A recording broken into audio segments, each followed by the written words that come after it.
One of the most common things I hear as a young LGBT person is that homophobia isn't really a big deal anymore.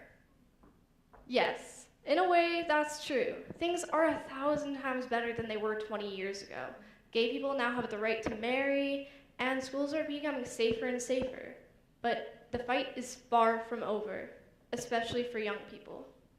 A quick Google search finds that LGBT youth are 8 times as likely to attempt suicide.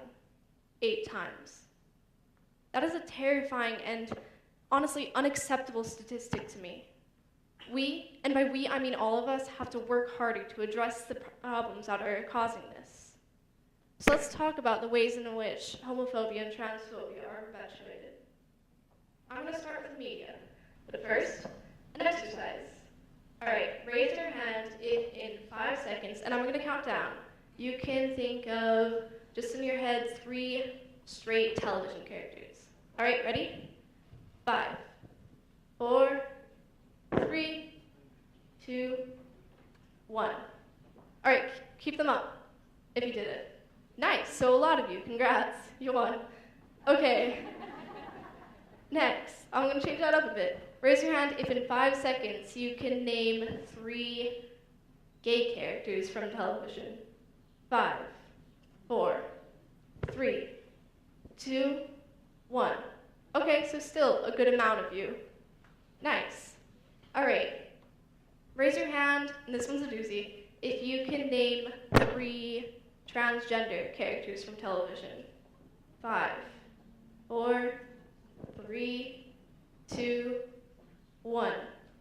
All right, so like 2, 3. Okay, a lot of people from TEDx, nice.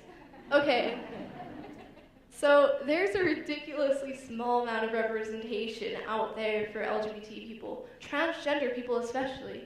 I can't even name 3 transgender people out there, on television. So why is this a problem? You can argue that this isn't really that big of a deal and that it doesn't affect our personal lives, but I'm going to refute that right now. Growing up, kids learn from television what society is like. More importantly, they learn to identify with characters they see on TV. If LGBT kids don't see anyone they can identify with on TV, then they're not going to know who they are. You need to know that what they're thinking, what they're feeling is okay. A lot of them really don't. Trans kids especially need to know that they're not doomed to be a laughingstock, that they're not doomed to be a punchline. They need to be able to identify who they are and what they're feeling. Which is why I also think that teaching more inclusive sex ed is important. Sex ed currently doesn't include any gay or transgender education except for in 12 states. No states currently include transgender people in their curriculum. Why is this a problem? Again, kids don't know how to identify themselves. Elementary and middle school kids need to know that what they're thinking and what they're feeling is okay. I was one of the lucky ones. I grew up with my parents constantly telling me that they would love me no matter who I loved. In 6th grade, my best friend came out to me.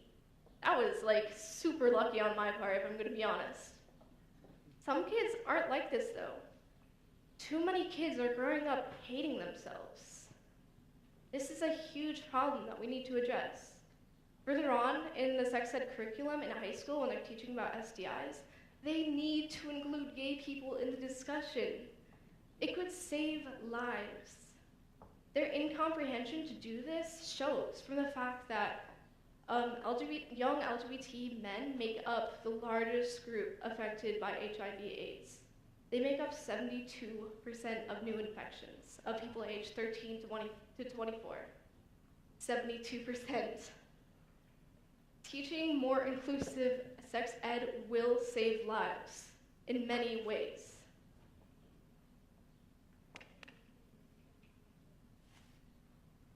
I've seen homophobia in many ways, and usually it's no big deal. Usually I can understand that the person is just, doesn't really know what they're saying, but day after day it adds up, and honestly it gets kind of tiring if I'm gonna be honest here. So today I'm going to teach you guys how to call out homophobia and transphobia in your own lives, and how to maybe focus on what you're doing to help stop the problem. First of all, for the love of Gaga, do not use gay and faggot as an insult. Oh man, that one is a biggie. I hate when I hear that one. It feels terrible to hear. Most of you guys know that it's getting better, but oh, it's bad. Second of all, I'm just going to teach you one little trick to try to see if you can filter out some of that bad stuff.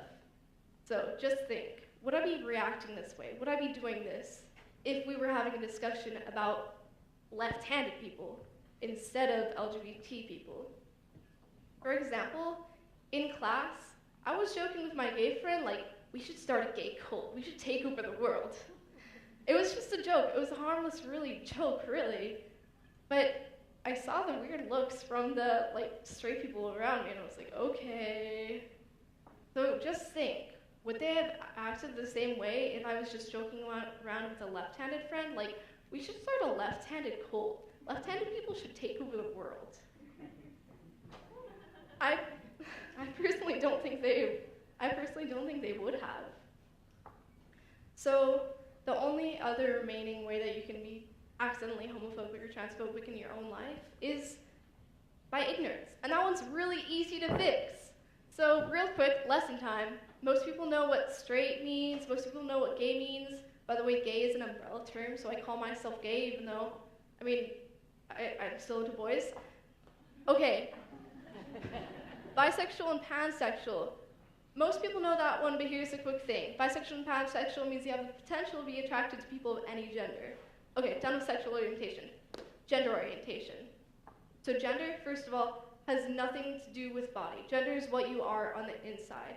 Sex has everything to do with body. It's what the doctor said you were when you came out, pretty much. So, cisgender. Raise your hand if you know that term. Just want to see. Okay, a good amount. Not as much as I'd like it to be, TBH, but a good amount. But now you'll know.